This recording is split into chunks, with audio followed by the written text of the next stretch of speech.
Yasaraje umukino wa Kavumu Mbariza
murakoze cyane nkuko mubibona turi ku kibuga cyo mu Gihisi.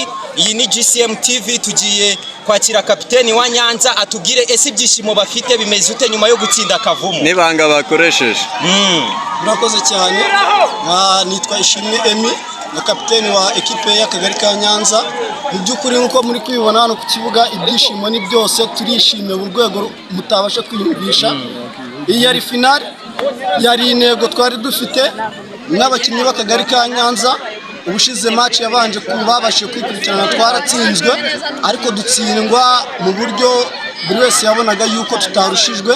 Habayemo erreur y'umusifuzi ntabwo twari kumurenganya ko Simana ibyabaye sifra faute ivamo igitego turabyakira. Twakomeje nka best loser duhura ekipe twahuye nayo tubasha kuyitsinda mu buryo bugaragara. Iyi ari finali twari twiyemeje ko akagozi kagomba gucika, iby'igikombe kimaze igihe gitaye Kavumu byari kurangira hano, niyo ntego twebwe twari dufite. Kapiteni, kuba mwageze penalty, ese ni irihe banga mwakoresheje, ni iyihe tekinike mwakoresheje muri penalty, kuko wabonaga muri match bisanzwe ko byari byanze, ko bya birangiye ari 0 bakitabaza penalty? Ni irihe banga mwakoresheje nka kapiteni w'iyi kipe ya Nyanza mwagaragariza abakurikiye kuri GCM TV? Murakoze, ngira ngo mwabibonye twabashije kujera umukino, nicyo twarushije ekipe ya Kavumu. Twabashije gucunganwa n'iminota kandi tubasha kujera remplacement twagiye dukora umukinnyi ku mukinnyi. Ngira ngo uko mwabibonye twadufite bench imeze neza, uretse umukinnyi umwe yagize ikibazo wavuyemo ku bw'imvune yagize, ariko abandi bose ngira ngo bari kuva hanze kujya mu kibuga byari gukora n'ubundi ibyo twari dukeneye. Kapiteni, nyuma iyi turizera ari finali, ese niki muri kudutegurira mu gihe kizaza? Ese ekipe y'akagari ka Nyanza ihagaze ute, cyane ko tubona ko imeze neza muri aka kanya n'ibyishimo nk'uko mwabibonye? Ngira ngo nabihereho mbivuga ibyo turi gutegura nk'akagari ka Nyanza. Ibikombe bimaze igihe birimo birataha mu kagari ka Kavumu, ariko iki nicyo gihe twari twiyemeje ko akagozi kagomba gucika. Rero mushonje muhishiwe abaturanyi ndetse n'abatuye mu kagari ka Nyanza, nta gikombe twifuza ko kizongera kwerekeza i Kavumu. Kapiteni Emi, gira icyo usoza ubwira abafanzi, ubwira abakinnyi bawe mwafatanyije kuri iyi ntsinzi, aba GCM n'aba GCM kazi, ubwira abakurikiye GCM, ese mwabatangariza iki dusoza? Ndashimira abafana babashije kuza kubana natwe hano ku kibuga, barahari benshi cyane. Ngira ngo uko mubonye dutwaye igikombe, intsinzi nawe utayishimiye hano, kandi nanasaba abafana nk'uko baje hano kudushyigikira. GCM TV ibasha kutugezaho imikino umunsi ku wundi, match tugira hano muri Busasamana mu karere ka Nyanza mu buryo bushoboka, abantu natwe kandi bakatubikira mbese imikino uburyo iba yaragenze ku buryo dushobora no kugenda tukayisangaho. Rero ndabasaba kugira ngo babashe gusura YouTube channel, bakanda subscribe, bashyigikire uyu muvandimwe. Murakoze cyane. Iyi ni GCM TV mwari mukurikiye, twari turi mu kibuga cya Gihisi aho twari turi gukurikira match ziri kuba hagati y'abakobwa ba Kavumu na Rwesero. Nanone ku bahungu hari Nyanza na Kavumu, aho Rwesero mu bakobwa babashije gutsinda, mu bahungu habasha gukomeza Nyanza ari nayo finali yingi. Murakoze, turabashishikariza gukanda like, gukanda subscribe na like na comment kuri GCM TV. Mwari kumwe na Zetrova.